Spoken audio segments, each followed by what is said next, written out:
Dear students, just before we are going to see the video clip, we shall see about entry of pollen tube into the ovule. There are three ways the pollen tube can penetrate inside the ovule. They are porogamy, chalazogamy, mesogamy. What is porogamy? If a pollen tube is enter into the ovary through micropyle. If the pollen tube enter through the micropyle, then this is called porogamy. Suppose if the pollen tube is penetrated through chalaza, this is micropyle, opposite end is called chalaza. If the pollen tube is entered through chalaza, then this is called chalazogamy. If the pollen tube is come outside in such a manner, if it is go through micropyle, that is called porogamy. On the other hand, if the pollen tube is penetrated through chalaza and if it is entered through the ovule, then this is called chalazogamy. The third method is the pollen tube is entered through integuments. So in the middle of the ovule. So this is called mesogamy.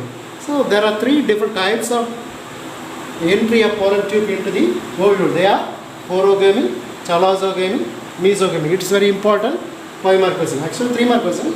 But in the last exam, public examination, they have been asking 5 mark question. Now we can see how the fertilization process takes place in detail. For example, see here, look at the picture.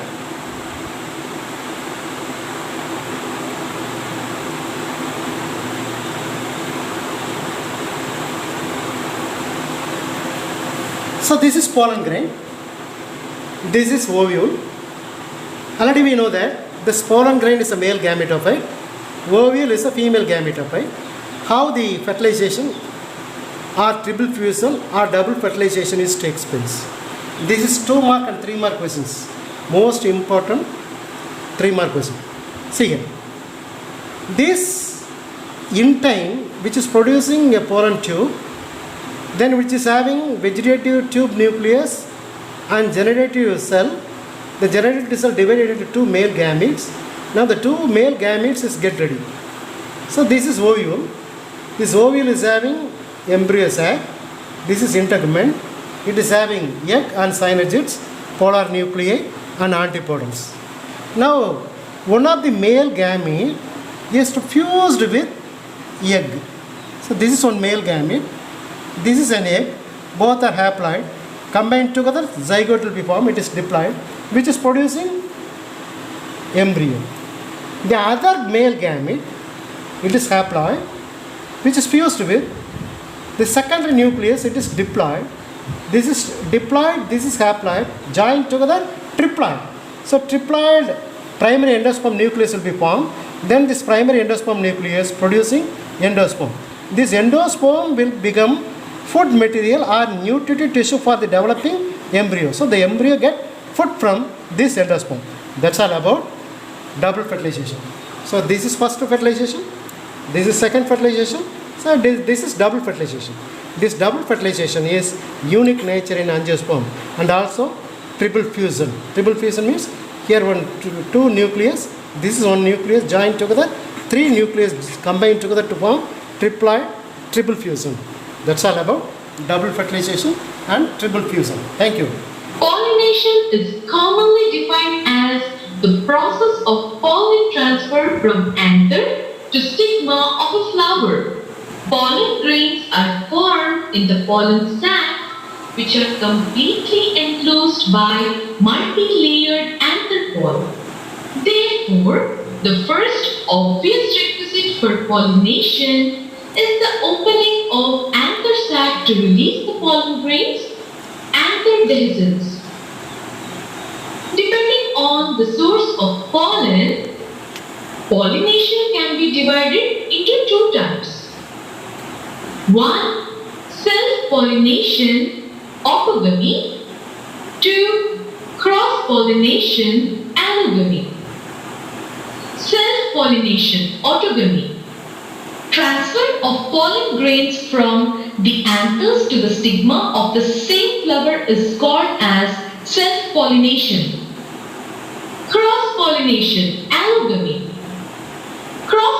pollination is further classified depending on whether the pollination has occurred between two flowers of the same part, geitonogamy, or between two flowers of different plants, xenogamy.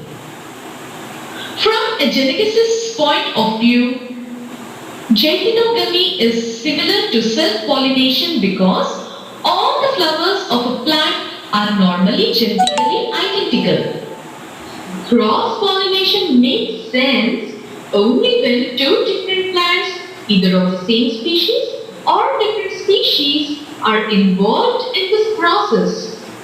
Pollination ecologists believe that since geitonogamy and xenogamy both require similar ecological fathers for pollen transference, they should be considered under one category. Self-pollination is possible only if those plants which bear bisexual flowers that achieve anther dinescence and receptivity of stigma simultaneously. The majority of angiosperms bear casmogamous flowers, which mean the flowers expose their mature anthers and stigma to the pollinating agents. This may be brought by opening the flower, or the organs may protrude from a closed flower in such a manner as to expose themselves to the same agents. Another group of plants have seeds. They do not expose the sex organs. Such flowers are called cleistogamous, and the phenomenon is termed as cleistogamy, which may be inherent or ecological, induced by severe environmental conditions. Commonalia bengalensis bears two types of flowers: A. Aerial flowers, which are brightly colored blue or violet, casmogamous, and insect pollinated. B. Underground flowers, which are dull and cleistogamous flowers borne on the subterranean plants of the rhizome. Under certain environmental conditions, the plants which commonly form casmogamous flowers start providing cleistogamous flowers.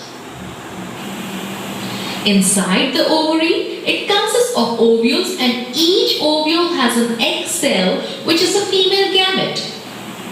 The pollen that is produced by pollen grain transfers from stamen to stigma. It moves through the style and reaches the ovary.